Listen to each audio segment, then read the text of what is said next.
share with us how the experience was and what? Well, in a nutshell, yes, he's been wanting to see me, and I thank God. First, I have to thank the DSS, very organized place. You have to take time to go through the process, but you can see a people who know what they are doing. So finally, I saw him.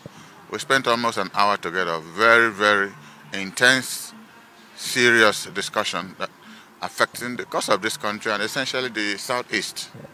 Now that detail will come later. Okay, sir. But the important thing is that we met for almost an hour. It was a very emotional meeting for both of us, and he gave specific instructions I have to relate to our people. There are a lot of discussions going on, whether this is this and this is that. And he said I should make pronouncements as authority from him.